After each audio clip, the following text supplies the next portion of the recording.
अस्सलाम वालेकुम, मैं हूं रेहान तारिक और आप देख रहे हैं दस्तक। एक और दिन, एक और खत, एक और इल्जाम। अदलिया में इदारों की मुदाखलत पर इस्लामाबाद हाई कोर्ट के 6 जजेस की जानिब से लिखे गए खत के बाद इस्लामाबाद हाई कोर्ट के जज जस्टिस बाबर सत्तार की जानिब से chief justice Islamabad high court justice Aamir Farooq को लिखा गया खत सामने आ गया है, जिसमें ऑडियो लीक्स केस की समाअत के दौरान हसास इदारों की जानिब से केस पर असरअंदाज होने और कार्रवाई से पीछे हट जाने की धमकी जैसे इल्जाम आयद किए गए हैं।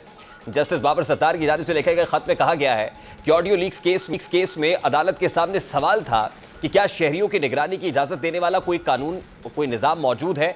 इस सवाल के जवाब के लिए अदालत ने वफाकी हुकूमत की मुतल्लिका वजारतों पाकिस्तान टेलीकम्युनिकेशन अथॉरिटी यानी PTA और Pakistan electronic media regulatory authority यानी पेमरा जैसे कानूनी रेगुलेटर्स के अलावा ISI, इंटेलिजेंस ब्यूरो और वफाकी तहकीकाती इदारे यानी FIA समेत इंटेलिजेंस और तहकीकाती इदारों के सरबराहान को नोटिस जारी किए। उन्होंने खत में बताया कि मुझे सिक्योरिटी इस्टेब्लिशमेंट के आला हुक्काम की जानिब से पैगामात भेजे गए, जिसमें मुझसे कहा गया कि मैं शहरियों की निगरानी के निज़ाम और तरीक़ाकार की जांच से पीछे हट जाऊं। मैंने इस तरह के धमकी आमेज हथकंडों पर कोई तवज्जो नहीं दी।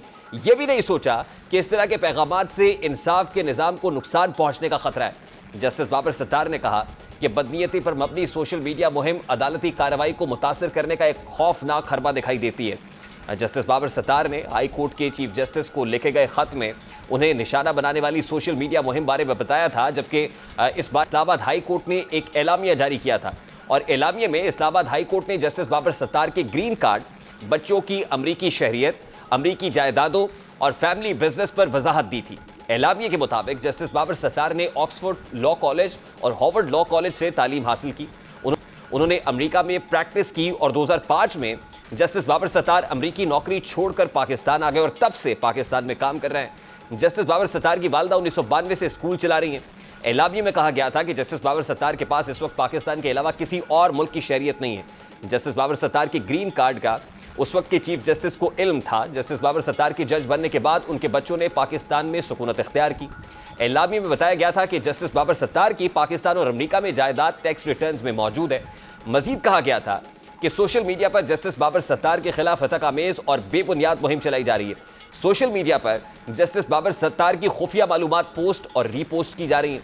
जस्टिस बाबर सत्तार, उनकी अहलिया और बच्चों के सफरी दस्तावेजात सोशल मीडिया पर पोस्ट किए जा रहे हैं। बादजा इस्लामाबाद हाई कोर्ट ने चीफ जस्टिस के खत को दरखास्त में तब्दील करके तौहीन अदालत की कार्रवाई का फैसला किया था। आज जस्टिस कयानी की सरबराही में तौहीन अदालत कार्रवाई पर लार्जर बेंच ने केस की समाअत की। जस्टिस तारिक महमूद जहांगीरी और जस्टिस सरदार एजाज इसहाक खान इस बेंच में शामिल है। समाअत के आगाज पर अदालत ने दरियाफ्त किया कि एडवोकेट जनरल ऑफिस से कौन है। अटॉर्नी जनरल ऑफिस से कोई आया है। बाद सरकारी वकील अदालत में पेश हुए। जस्टिस मोहसिन अख्तर कयानी ने सरकारी वकील से मुकालबा किया कि तौहीन अदालत की कार्रवाई शुरू करने जा रहे हैं। कुछ ट्विटर अकाउंट्स, कुछ हैशटैग्स भी शामिल हैं। हमारे मोअज़्ज़ज़ जजेस के खिलाफ सोशल मीडिया पर मुहिम चलाई गई। मौजूदा जज की वो मालूमात पब्लिक की गई जो कोई आम बंदा नहीं निकाल सकता। जस्टिस बाबर सत्तार की फैमिली की ज़ाती मालूमात सोशल मीडिया पर जारी की गई। जस्टिस मोहसिन अख्तर कयानी ने मजीद रिमार्क्स दिए कि ज़ाती मालूमात या तो सरकारी इदारों से लीक की जाती हैं, कोई हैक करके ली गई हैं या किसी इदारे ने दी है। हमने इस केस में ISI, इंटेलिजेंस ब्यूरो यानी IB, मिलिट्री इंटेलिजेंस यानी MI समेत तमाम खुफिया इदारों के किरदार को देखना है। मौजूदा जज के खिलाफ सोशल मीडिया मुहिम केस पर असरअंदाज और जज को दबाव में लाना है। जस्टिस मोहसिन अख्तर कयानी ने दरियाफ्त किया कि बड़ा आसान है कि ये वॉरफेयर है, मगर ये जो 5th जनरेशन वॉरफेयर सिर्फ अदलिया के खिलाफ क्यों है। ये तौहीन अदालत कार्रवाई उनके खिलाफ है कि आइंदा किसी जज के खिलाफ ऐसा ना हो। किसी में इतनी हिम्मत नहीं कि जज को अप्रोच करें, मगर ये काम करते हैं। जस्टिस तारिक महमूद जहांगीरी ने रिमार्क्स दिए कि इस केस में जो मुलव्विस होंगे उनके लिए नताइज संगीन हो सकते हैं। बादजा अदालत ने ISI, IB, PTA, वजारत दिफा और attorney general, advocate general office, director general DG FIA, cyber crime wing, FIA, DG passport को नोटिस जारी करते हुए उन इदारों के पास टेक्निकल एक्सपर्ट्स है, इस बुनियाद पर उन्होंने रिपोर्ट करना है, ये कह दिया। जस्टिस मोहसिन अख्तर कयानी ने कहा कि वजारत दिफा को इसीलिए नोटिस करेंगे क्योंकि सिक्योरिटी के इदारे उनके मातहत हैं। हम एक ऑर्डर पास करेंगे जिसमें बाकायदा सवालनामा तैयार करेंगे। उनका कहना था कि DG पासपोर्ट ही बताएंगे कि जो इन्फॉर्मेशन आपके पास थी वो कैसे सोशल मीडिया पर आ गई। बादजा अदालत ने केस की समाअत आइंदा हफ्ते तक मुलतवी कर दी। जानिब इसी मामले पर आज एक नहीं बल्कि बैक टू बैक दो प्रेस कॉन्फ्रेंसेस सामने आई। पहली प्रेस कॉन्फ्रेंस इस्लामाबाद में अटॉर्नी जनरल मंसूर उस्मान अवान की जानिब से की गई, जिसमें अटॉर्नी जनरल ने कहा कि वजाहत कर दूं कि मेरी मालूमात के मुताबिक किसी भी सिक्योरिटी एस्टैब्लिशमेंट के अफसर ने किसी किस्म का कोई बराह रास्त किसी जज से राब्ता नहीं किया, ना वो करते हैं न कर सकते हैं। उन्होंने कहा कि राब्ता अटॉर्नी जनरल ऑफिस की जानिब से किया गया, वो इस हद तक हुआ कि हसास किस्म की जो मालूमात है वो इन कैमरा की जाए, वो बराह रास्त उनके गोशगुजार की गई और यहाँ तक कि बस दरख्वास्त की गई थी। उनका कहना था कि इसकी रिपोर्टिंग इसके ठीक सियाक़ो सबाक़ के मुताबिक होनी चाहिए। अटॉर्नी जनरल मंसूर उस्मान अवान ने आज इस्लामाबाद में जो मीडिया टॉक की उस पर क्या कहा, जरा उसकी एक झलक आपके सामने रखता है। इस्लामाबाद हाई कोर्ट की एक इंटरनल कम्युनिकेशन थी जो एक जज साहब ने chief justice Islamabad high court को लिखी। ख़त के रोशनी में और उस ख़त के जो मंदरजात हैं वो रिपोर्ट कुछ इस तरह से हो रहे हैं जैसे, और तासुर ये जा रहा है कि जैसे कोई मदाखलत हो रही है इस्लामाबाद हाई कोर्ट में और उन जज साहब को एक मखसूस केस के हवाले से कोई पैगाम इस तरह का गया या उन्होंने समझा कि और या किसी ऐसे शख्स की तरफ से गया जो नहीं जाना चाहिए था। अटॉर्नी जनरल मंसूर उस्मान अवान के बाद वफाकी वज़रा की जानिब से इस्लामाबाद में प्रेस कॉन्फ्रेंस की गई, जिसमें वफाकी वज़ीर इत्तलात अता तारड़, वफाकी वज़ीर कानून आज़म नज़ीर तारड़ मौजूद थे। वफाकी वज़रा की जानिब से की गई प्रेस कॉन्फ्रेंस में अटॉर्नी जनरल के मौक़िफ़ की तायीद करते हुए जज साहब के इल्ज़ामात की भरपूर मज़म्मत और नफ़ी की गई और साथ ही आज़म नज़ीर तारड़ ने कहा कि बतौर पब्लिक ऑफिस होल्डर हमारी तमाम तर मालूमात पब्लिक होती हैं, लोगों के सामने होती हैं और इस हवाले से जो इल्ज़ामात आयद किए जा रहे हैं वो बेबुनियाद है। वफाकी वज़रा की प्रेस कॉन्फ्रेंस में क्या कहा गया, ज़रा उसकी एक झलक भी आपको दिखाते हैं। लॉ ऑफिसर्स के ज़रिए कम्युनिकेट करते हैं, एडवोकेट जनरल ऑफिस या अटॉर्नी जनरल ऑफिस के ज़रिए, तो वो एक रवायतन एक बेहतर कोर्स है कि इस तरह की रिक्वेस्ट जो जानी होती है कि केस को आप इन कैमरा कर लें, इसमें कुछ नेशनल सिक्योरिटी रिलेटेड इश्यूज़ हैं, तो वो बिल्कुल अदालतों ने हमेशा ये बात सुनी भी और सुननी चाहिए भी, क्योंकि ये सब के भले और अच्छाई में है। अटॉर्नी जनरल जो स्टेट के नुमाइंदे हैं उनकी तरफ से एक पैगाम दिया जाता है कि इन कैमरा ब्रीफिंग की जाए, तो उसको मिसकंस्ट्रू करके उस पर मबनी खत लिख दिया जाता है कि मुझे कहा जा रहा है कि मैं पीछे हट जाऊं, तो ये बिल्कुल हकीकत पर मबनी बात नहीं है। और मैं समझता हूं कि अगर इन कैमरा ब्रीफिंग की रिक्वेस्ट की गई थी तो वो कौमी सलामती की वजह से की गई थी। ये इंतहाई गैर मामूली पेशरफ्त है जो एक ऐसे वक्त में सामने आई कि जब इस्लामाबाद हाई कोर्ट के 6 जजेस के खत के मामले पर पहले ही मामला सुप्रीम कोर्ट ऑफ पाकिस्तान में है। सुप्रीम कोर्ट के जस्टिस काजी फायज ईसा की सरबराही में एक 6 रुकनी लार्जर बेंच इस केस की समाअत कर रहा है। ये मामला सुप्रीम कोर्ट ऐसे वक्त में टेकअप किए हुए है जब इस सारे मामले के ऊपर वफाकी हुकूमत की जानिब से एक इंक्वायरी कमीशन कॉन्स्टिट्यूट किया गया। उस इंक्वायरी कमीशन के सरबराह तसद्दुक़ हुसैन जिलानी जो साबिक रिटायर्ड जज से नॉमिनेट किए गए, उन्होंने इसकी इंक्वायरी से माजरत कर ली। Ultimately supreme court of Pakistan को मैटर टेकअप करना पड़ा। अब 6 जजेस जो इस्लामाबाद हाई कोर्ट के हैं, उनके इस खत के बाद इस्लामाबाद हाई कोर्ट के उन्हीं 6 जजेस में मौजूद जस्टिस बाबर सत्तार की जानिब से खत सामने आना, उसमें मेडलिंग इंटिमिडेशन के हवाले से वाज़े तौर पर chief justice Islamabad high court justice Aamir Farooq को लिखा जाना और यह कहना कि ऑडियो लीक्स केस जिसमें वो साबिक chief justice of Pakistan justice Saqib Nisar के साहबजादे नजमुस साकिब और बानी पीटीआई इमरान खान की अहलिया बुशरा बीबी की ऑडियो लीक्स केस पर समाअत कर रहे हैं और उसमें इदारों को नोटिस भी किए और फिर ये इंदिया भी दिया कि तौहीन अदालत की कार्रवाई भी होगी। और उनका ये इल्ज़ाम आयद करना कि इसमें मेडलिंग हुई है, मुदाखलत हुई है और टॉप ऑफिशियल्स की तरफ से, इस्टेब्लिशमेंट के टॉप ऑफिशियल्स की तरफ से मुदाखलत हुई है, बड़ा मानी खेज है। मामले पर बात करेंगे। इस वक्त साबिक chairman executive committee Pakistan bar council Hasan Raza Pasha साहब ने भी ज्वाइन किया है। अस्सलाम वालेकुम पाशा साहब, बहुत बहुत शुक्रिया आपके वक्त के लिए। पाशा साहब, इस्लामाबाद हाई कोर्ट के 6 जजेस की जानिब से, उन्हीं 6 जजेस में शामिल जस्टिस बाबर सत्तार की जानिब से chief justice Islamabad high court को लिखा गया खत सामने आया है। इदारों की मुदाखलत बारे बात की है, यानी ये जो मुदाखलत का तासुर है ये बढ़ता चला जा रहा है ज्यादा एग्रेसिव अंदाज में। ना सिर्फ ये कि कंटेम्प्ट प्रोसीडिंग शुरू हो गई हैं, बल्कि इस मामले को इस्लामाबाद हाई कोर्ट के जजेस आगे बढ़ा रहे हैं। कितना मुश्किल होगा वफाकी हुकूमत के लिए, क्योंकि अल्टीमेटली तो इंटेलिजेंस एजेंसीज वफाकी हुकूमत को जवाबदेह होती। जी बिल्कुल, बड़ी इम्पॉर्टेंट बात है। और पहले इस्लामाबाद हाई कोर्ट के 6 जजेस ने एक मुश्तरका ख़त लिखा और उसमें इदारों की मदाखलत की बात की और हरास करने की बात की, फिर कैमरों की बात की, तो बड़ा वो एक था। लेकिन आज जो ख़त की बात की जा रही है ये उसी का ही एक तसलसल है और मैं समझता हूँ कि ये बड़ी सीरियस बात है, इसको लाइटर मूड में नहीं लेना चाहिए। अब नाम इसमें नहीं लिखा, चाहिए ये था कि जनाब मोअज़्ज़ज़ जज साहब उनका नाम लिख देते, चूँकि कंटेम्प्ट प्रोसीडिंग स्टार्ट हो चुकी हैं। और आपने देखा होगा कि जब ये 6 जजेस का ख़त आया तो उसके बाद मुख्तलिफ राय, अवामी राय आई, कोर्ट प्रोसीडिंग्स हुई, वहाँ पे भी बहुत सारे वकला ने ये बात की कि जब उनके पास कंटेम्प्ट का इख्तियार मौजूद है तो उसको क्यों नहीं यूज़ किया।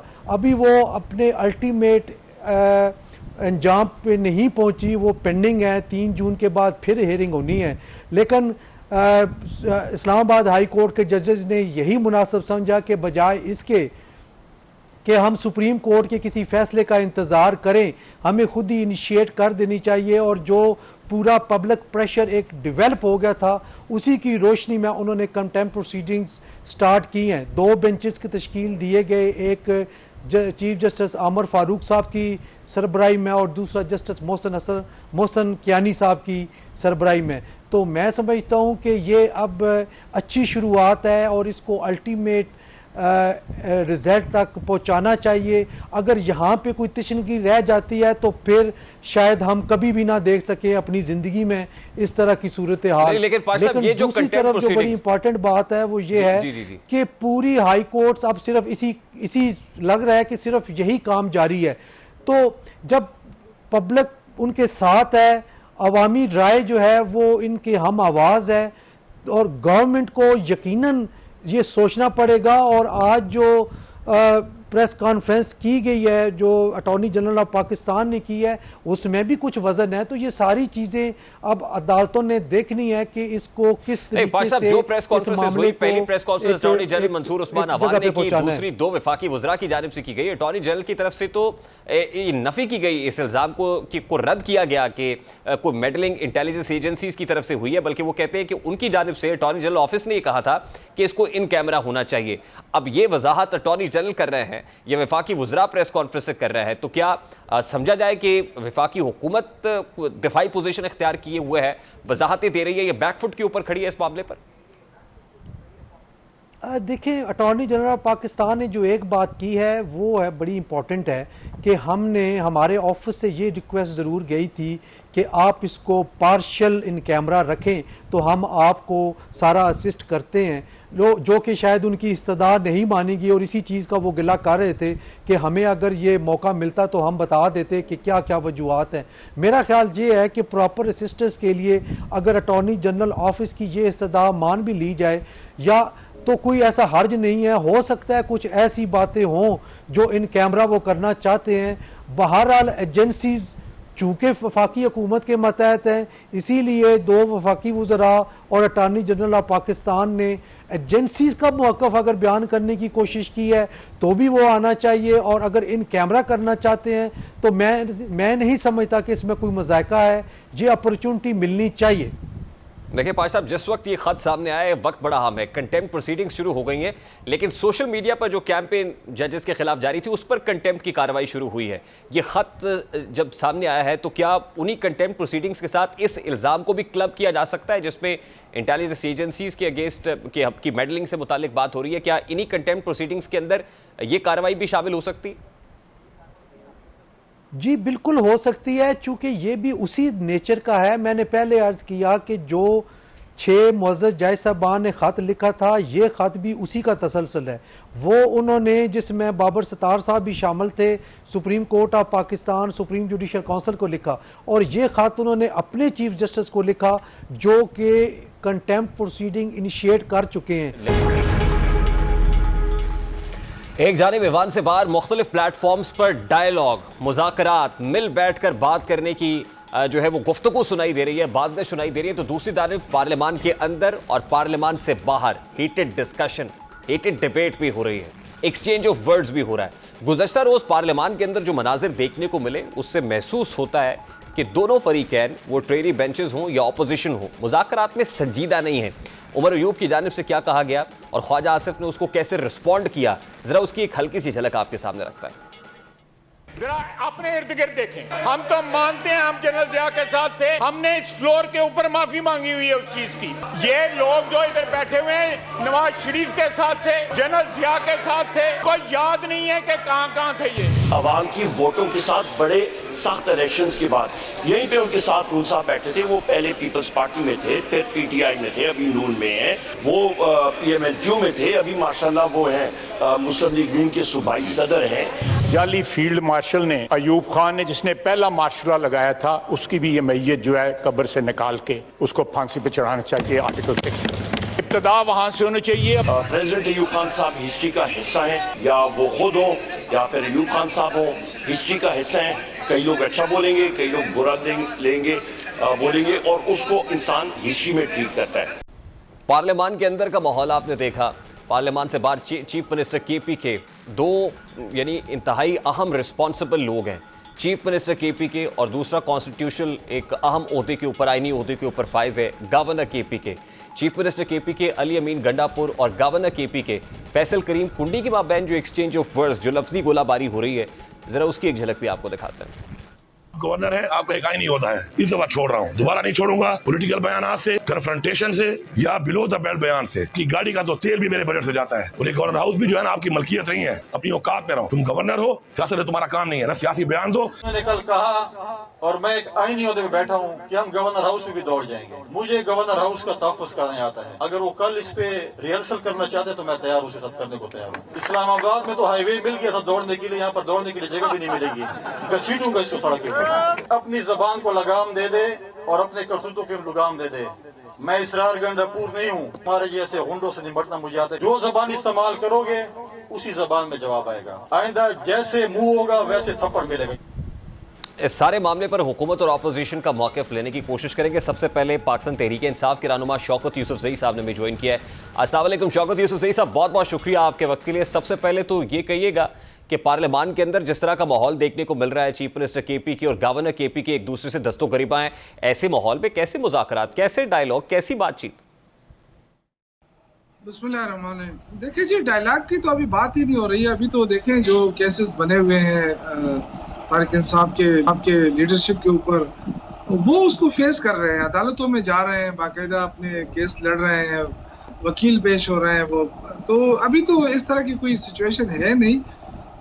सिर्फ ये जो एक शोशा छोड़ा हुआ था हुकूमत ने कि जी हम मुज़ाकरात की दावत देते हैं, लेकिन वो भी किसी आला सतह पे नहीं हुआ था। एक दो बंदों की तरफ से कहा गया, फिर उस पर मीडिया के ऊपर खेला गया। तो सच इस तरह कोई मुज़ाकरात नहीं हो रहे हैं, ना ही इस तरह। देखिए इस वक्त तो हम तहरीक चला रहे हैं और लोग जो है वो सड़कों पे निकलने वाले हैं। दूसरी तरफ आप देखें पार्लियामेंट के अंदर हम अपनी जंग लड़ रहे हैं, अदालतों में जंग लड़ रहे हैं, अपने इंसाफ मांग रहे हैं। तो अभी तो ये चीज़ें हो रही हैं, तो वो मरहला तो आया ही नहीं है मुज़ाकरात का। नहीं, लेकिन ये तो आप भी महसूस करते हैं कि मुल्क को आगे बढ़ाने के लिए डायलॉग की जरूरत तो हमेशा रहती है, और किसी ग्रैंड नेशनल डायलॉग कहें, उसको नेशनल डायलॉग कह लें, बातचीत कह लें, एंगेजमेंट कह लें, ये पॉलिटिकल एंगेजमेंट तो ज़रूरी है। आप ये कह रहे हैं कि इस मौके पर कायम है कि तीन पॉलिटिकल पार्टी से ट्रेरी बेंचेस पर बैठे हुए लोगों से बातचीत नहीं हो सकती, तो फिर अगर इस्टेब्लिशमेंट से हो सकती है तो chief of the army staff general Asim Munir को तो इमरान खान साहब ने ख़त लिखने का फैसला किया है और हमारी इतलात के मुताबिक ख़त लिखा जा चुका है। देखिए मैं अर्ज़ करूँ कि हुकूमत से मुज़ाकरात जो है ना वो अपोजिशन के मुतालबे पे नहीं होना चाहिए। गवर्नमेंट जो है वो सीरियस नहीं है। अगर आप आज़ाद कश्मीर के इशू को देख लें तो तब मुज़ाकरात हुए जब पानी सर से गुजर गया, उसमें बेगुनाह लोग मारे गए, जख्मी हुए, और 5 दिन 6 दिन आज़ाद कश्मीर पूरा एक वो मैदानी जंग बना रहा। उसके बाद हुकूमत को होश आया। तो ये जो हुकूमत है ये तो सिर्फ डंग टपाव वाली हुकूमत है कि कर्जा लो और मुल्क चलाओ। और वो जब नहीं, लेकिन आप भी तो इस हुकूमत से मुज़ाकरात नहीं करना चाहते ना शौकत यूसुफजई साहब? नहीं, देखिए मुज़ाकरात ऐसे नहीं हो सकते कि आप मुज़ाकरात के लिए आपने माहौल बनाना होता है। आज़ाद कश्मीर के इशू पे क्या था, मतलब वहाँ पे क्या मुज़ाकरात कामयाब नहीं हुए? अगर हुकूमत ने उनके साथ बैठ गई, और वो मसला यहाँ पे ये है कि एक तरफ तो आप मुकदमे बना रहे हैं, जाली मुकदमे बना रहे हैं, फिर फॉर्म 47 के जरिए आपने मैंडेट चुरा लिया है, फिर आप उसके बाद पंजाब के अंदर आप पॉलिटिकल एक्टिविटीज़ को अलाउ नहीं कर रहे। वहाँ पे अभी भी घरों पे छापे मारे जा रहे हैं पीटीआई के लोगों के, उनको हरासा किया जा रहा है, बहुत सारे लोग अभी भी गिरफ्तार हैं। तो हम मुज़ाकरात किस इशू पे करें, किस एजेंडे के ऊपर करें? आप ने जो कुछ करना था आपने कर लिया, जाली हुकूमत आपने बना ली, तो हमसे आप क्या एक्सपेक्ट कर रहे हैं? मतलब आप खुद सोचें कि हक हमारा था, लोगों ने वोट पीटीआई को दिया है, आज़ाद उम्मीदवारों को दिया है, और वो मैंडेट उठा के कोई और ले जाए और कहे कि जी आ जाओ हमारे साथ मुज़ाकरात करो क्योंकि मुल्क का मसला है। तो मुल्क के लिए तो हम सारे काम कर रहे हैं। ये केसेस तो अदालतों में हैं, अदालतों से आपको रिलीफ भी मिल रहा है। पर्टिकुलरली जो मखसूस नशिस्तों का केस है उसके अंदर तो फैसले मुअत्तल हुए हैं। इलेक्शन कमीशन ऑफ पाकिस्तान ने 78 मेंबरान असम्बली के नोटिफिकेशंस मुअत्तल किए हैं, ये फैसला भी जारी किया है। तो दूसरी तरफ से अदालतों की तरफ से रिलीफ तो मिल रहा है पीटीआई को। देखिए, ये तासुर गलत है कि कहीं अदालतें हमारे साथ कोई बहुत ज़्यादा कोई फेवर कर रही है। अदालतें मेरिट के ऊपर फैसले करती हैं, और जो चूंकि मुकदमे ऐसे बेसलेस मुकदमे हैं कि वो कितनी देर तक अदालतें उसको कायम रख सकेंगी। ये देखें कि बहुत सारे केसेस कितने लटकाए जा रहे हैं, उस पर फैसले क्यों नहीं हो रहे। आप भुट्टो साहब का केस तो उठा के सुनते हैं कई कई दिन तक, और जो बंदा इस वक्त जो सबसे इस वक्त आलमी सतह का लीडर है वो जेल में है, और उसका एक साइफर केस देखें, तोशाखाना केस देखें, खामखा उसको लिंगरान किया जा रहा है। भाई आप करें, फैसला करें। नहीं, आज ही इस्लामाबाद में 190 मिलियन पाउंड केस में रेफरेंस में दरखास्त जमानत पर फैसला महफूज हो गया है। What are you looking at? क्या इसमें इस्लामाबाद हाई कोर्ट से रिलीफ मिल सकता है? सुप्रीम कोर्ट ऑफ पाकिस्तान ने जुमेरात को इमरान खान साहब को अडयाला जेल से वीडियो लिंक पर पेश करने के लिए अटॉर्नी जनरल को बाउंड किया है। इस डेवलपमेंट को किस तरह से देखता है? हमारी तो सारी उम्मीदें अदालतों से ही है ना। हम तो अदालतों पे अभी भी एतमाद करते हैं, इसके बावजूद कि कुछ ज्यादतियां हुई हैं, लेकिन हमारे पास क्या ऑप्शन है? अदालतों के अलावा तो हमारे पास कोई ऑप्शन नहीं है, और हम उम्मीद करते हैं कि अदालतें जो है अब आज़ाद होकर फैसले करेंगी। ये जो प्रेशर का एक तसलसल था वो अब खत्म होना चाहिए, क्योंकि बहुत सारे जजेस सामने आ गए, उन्होंने कहा कि जी हम पे प्रेशर डाला गया, हमें धमकियां दी गई और अफगानिस्तान से फोन कराए गए। तो ये सारी चीजें ऐसी है कि अब तो अदलिया को अपना वक़ार बुलंद करने के लिए मेरिट के ऊपर फैसले करने चाहिए। 9 मई के वाकयात का बार बार वो हो रहा है और उसमें लोगों को तंग किया जाता है। तो हम ये कहते हैं कि भाई जुडिशल कमीशन बनाया जाए ना। गवर्नमेंट क्यों नहीं बना रही जुडिशल कमीशन? बनाए और दूध का दूध पानी का पानी। और जिसने ज्यादती किया, हम तो सारे देखिए कौन इस पे खुश है? 9 मई के वाकयात पे कौन खुश हो सकता है? देखिए, बानी पीटीआई की जानिब से पहले जस्टिस काजी फायज ईसा को खत लिखा गया, अब chief of the army staff को खत लिखा जा रहा है, इवन इंटरनेशनल जरीदों के अंदर भी खत लिखे गए हैं। ये जो लेटेस्ट अपडेट है chief of the army staff को खत लिखने की, इसमें क्या मामला उठाया जाएगा? जैसे जस्टिस काजी फायज ईसा के ऊपर उस पर अदम एतमाद का इजहार किया गया, कहा गया कि हमारे केसेस ना सुने उससे अलहदा हो जाएं, chief of the army staff से भी रिजर्वेशंस का इजहार करेंगे खान साहब? देखिए, मुझे इसका इल्म नहीं है कि आर्मी चीफ को खत में क्या क्या लिखा जा रहा है या नहीं लिखा जा रहा है, मुझे उसके बारे में इल्म नहीं। लेकिन जो बाकी चीज़ें हैं वो तो आपके सामने है। बहुत बहुत शुक्रिया शौकत यूसुफजई साहब, पाकिस्तान तहरीक इंसाफ के रहनुमा हमारे साथ मौजूद थे। इस वक्त पाकिस्तान पीपल्स पार्टी से कादिर मंदुखेल साहब ने ज्वाइन किया। अस्सलाम वालेकुम कादिर मंदुखेल साहब, बहुत बहुत शुक्रिया आपके वक्त के लिए। पाकिस्तान तहरीक इंसाफ की जानिब से ये कहा जा रहा है कि हुकूमत तो मुज़ाकरात की बात कर रही है, मगर मुज़ाकरात के लिए संजीदा नहीं है, ना ही एटीट्यूड में कुछ सीरियसनेस दिखाई देती है। अच्छा, ये तो बड़ी खुशी की खबर है, तो बड़ी ब्रेकिंग न्यूज़ है कि गेट नंबर 4 के ताले को देख के वापस उन्हीं लोगों की तरफ आ गए जिनको चोर डाकू कहते थे। चलो, दे रहा है, दुरुस्त है। नहीं, लेकिन आपसे मुज़ाकरात की बात अभी भी वो नहीं कर रहा है। हम तो उनसे पूछते हैं कि मुज़ाकरात क्यों नहीं करते, वो कहते हैं ऐसे गैर संजीदा लोगों से हम मुज़ाकरात नहीं करते। नहीं, वो असल में उनका सवाल ये है, वो ये कहते हैं कि हुकूमत हमें क्या देगी, हमें जो कुछ लेना है गेट नंबर 4 से लेना है। जैसे 2018 में इक़्तिदार ले ली है RTA सिस्टम बिठवा के, तो उसी चक्कर में ये रहते हैं। लेकिन इनकी ये खामख्याली है। अभी DG ISPR की आपने प्रेस कॉन्फ्रेंस देखी और इससे पहले भी इनके बयान देख लिए है। और मैं ये भी कहना चाह रहा हूँ कि DG ISPR को न आर्मी चीफ को किसी को इख्तियार नहीं है कि वो 9 मई की शोधा जिनकी यादगारों को जला के राख कर दिए, जिनके मुजस्मे तोड़ दिए गए और यादगार जो जहाज है उनको जलाई है, फौजी तंजीमात पे हमले कर दिए गए, तो इसके इख्तियार तो किसी के पास नहीं है। ये खामखा गलतफहमी भी है कि वो आर्मी चीफ को या DG ISPR से मुलाकात करके और वो शोधा की जो उन्होंने गाड़ी जल रहा है वो माफ मधु खेल साहब, ये बात आपकी 100% दुरुस्त है। ये बात आपकी 100% दुरुस्त है। अदालत के अलावा किसी के पास इख्तियार नहीं है, लेकिन DGISPR ने अपनी प्रेस कॉन्फ्रेंस के अंदर ये कहा कि माफी मांगे तो बात हो मुज़ाकरात हो सकते हैं। उसके बाद राना सनाउल्लाह खान साहब ने कहा कि अगर ग्रैंड नेशनल डायलॉग का हिस्सा बने तो इमरान खान की रिहाई भी हो सकती है। तो ये बातें किस बेस के ऊपर हो रही हैं? ये भी फजूल की बातें है। राना सनाउल्लाह को बता देना कि आप जब बंद हुए, आपके खिलाफ मुकदमा हुआ, तो फिर क्या पीटीआई ने खत्म कराया या अदालत ने खत्म कराया? ये वज़ीर कानून हो के इस तरह बातें करके तो ये उसको जेब नहीं देता ताकि केसेस खत्म करते हैं। हुकूमत के पास इख्तियार नहीं है। इससे पहले जो CM खैबर पख्तूनख्वा ने कहा कि हम सारे मुकदमात खत्म कर देंगे, उस वक्त भी ने कहा कि ये अदालतों के ऊपर और पुलिस के ऊपर असरअंदाज होने का एक अरबा है। तो जो मुकदमात हुए सच्चे झूठे हैं उसका फैसला अदालतें करेंगी। और राना सनाउल्लाह ने ये बयान पता नहीं किस लिहाज से कही है, मेरे समझ से बाल आता है। लेकिन मैं फिर भी कहूँगा PTI के लोगों को कि आपके पास कोई रास्ता नहीं है। आप इस खुशफहमी में नहीं रहे। मुज़ाकरात आप किसी से भी करें, हुकूमत 5 साल पूरे करेगी। हाँ, हुकूमत अगर जो वफाकी हुकूमत है उनके अगर कुछ फैसले ऐसे हुए जो पीपल्स पार्टी को कबूल नहीं हुए तो एक अलग बात है। लेकिन ओवरऑल जो ना हुकूमत के पास मेजॉरिटी है, पीपल्स पार्टी के साथ मिला के MQ के मिला के वो अपने टेन्योर पूरे करेगी। और इनको मुज़ाकरात फिर भी इन्हीं 2 बड़ी पार्टियों से करनी पड़ेगी अगर इन्हें अगले इलेक्शन के लिए।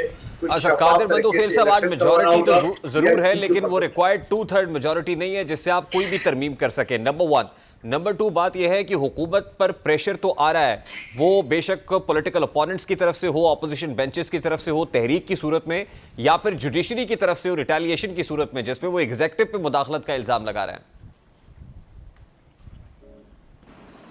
पहली बात तो आप ये बता दें कि 2/3 मेजॉरिटी हमारे पास नहीं है, तो हमने कौन सा ऐसी तारे तोड़ के लाना है जो हमने लेजिस्लेशन करनी है? सर जुडिशल कमीशन के रूल्स को तब्दील करने की बात हो रही थी ना। नहीं, देखिए रूल्स तब्दील नहीं भी हो तो कोई फर्क नहीं पड़ता है। 1969 की जो है वो रूल्स मौजूद है, वो काफी है। बहुत बहुत शुक्रिया।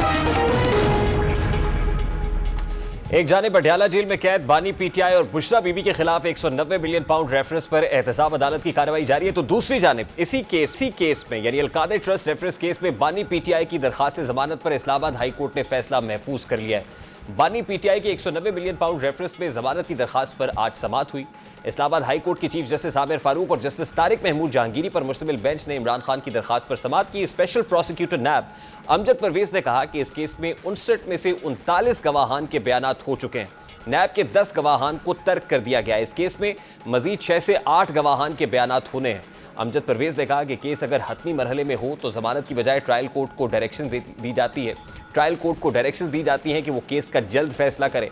इस्लामाबाद हाई कोर्ट की चीफ जस्टिस आमिर फारूक और जस्टिस तारिक महमूद जहांगीरी पर मुश्तमिल बेंच ने इमरान खान की दरखास्त पर फैसला महफूज किया। दूसरी जानिब नैब तरामीम के खिलाफ बानी PTI की सुप्रीम कोर्ट ऑफ पाकिस्तान में दायर दरखास्त पर गैर मामूली पेशरफ्त उस वक्त सामने आई कि जब अदालत ने इमरान खान को वीडियो लिंक पर पेश करने के लिए अटॉर्नी जनरल को हिदायत जारी कर दी। चीफ जस्टिस काजी फायजीसा की सरबराही में 5 रुकनी लार्जर बेंच ने इस मुकदमे की समाअत की। बेंच में justice Aminuddin Khan, justice Jamal Mandokhail, justice Athar Minallah और जस्टिस हसन अजहर रिजवी शामिल हैं। समाअत के आगाज़ पर जस्टिस अतर मिनल्ला ने रिमार्क्स दिए कि इस मुकदमे में पेटिशनर इमरान खान ज़ाती हैसियत में पेश होना चाहते हैं तो उनको यहाँ पेश किया जाना चाहिए। वो इस मुकदमे में एक फ़रीक हैं, हम उनको पेश होने के हक़ से कैसे रोक सकते हैं? ये नैब का मामला है और ज़ाती हैसियत में पेश होना उनका हक़ है। इस पर चीफ जस्टिस ने कहा कि यह आइन से मुतालिक मामला है, किसी के ज़ाती हुकूक का मामला नहीं है। एक बंदा जो वकील भी नहीं वो हमें कैसे मुआवनत फराहम कर सकता है? हमारा ऑर्डर था कि वो अपने वकील के ज़रिए से दलाइल दे सकते हैं। हम 5 मिनट के लिए समाअत मुलतवी करके इस पर मुशावरत कर लेते हैं।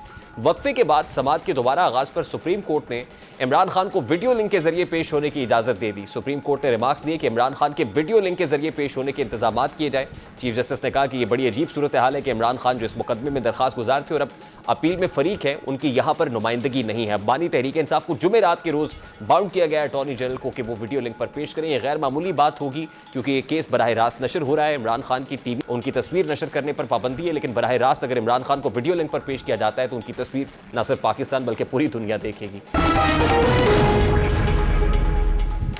दुबई करप्ट अशराफिया की नई जन्नत साबित होने जा रहा है। बड़ी बड़ी celebrities, warlords, bureaucrats, ruling elite ना सिर्फ पाकिस्तान से बल्कि दुनिया भर से जिसने दुबई में जायदादें बनाई हैं इल्लीगल अंदाज में, उनका कच्चा चट्टा खुलने में अब सिर्फ चंद मिनट्स बाकी रह गए और ज़रा ये दावा कर रहे हैं कि दुबई लीक्स जो सामने आई हैं ये organise crime and corruption report project है, जिसके बैनर तले मुख्तलिफ जो इन्वेस्टिगेटिव एजेंसीज़ हैं मुख्तलिफ ममालिक के अंदर उन्होंने काम किया और पाकिस्तान के हवाले से भी इस पर काम हुआ है। यानी पाकिस्तान में भी अब बहुत से लोग चौकन्ने हो गए हैं, होशियार हो गए होंगे और यकीनन देखना चाहेंगे कि क्या उनका नाम तो दुबई लीक्स के अंदर नहीं है। फैसल वाडा साहब जो सेनेटर हैं और बड़े कनेक्टेड समझे जाते हैं, उन्होंने इस हवाले से क्या बताया कि पाकिस्तान में किन लोगों के नाम इसमें आ सकते हैं। एक और लीक्स आ रही है, इससे पहले पनामा पेपर्स हो, पेंडोरा पेपर्स हो, कार्रवाई कोई नहीं हुई, खाया पिया कुछ नहीं, गिलास तोड़ा 12 ने। लीक्स आएंगी, कार्रवाई, पहले नाम किसके होंगे और क्या कार्रवाई भी हो सकेगी या नहीं, ये $1 बिलियन क्वेश्चन है। प्रोग्राम का वक्त अपने इख्तिताम को पहुंचा, आपसे मुलाकात होगी इंशाल्लाह कल। अपना रखिए ख्याल, अल्लाह हाफ़िज़।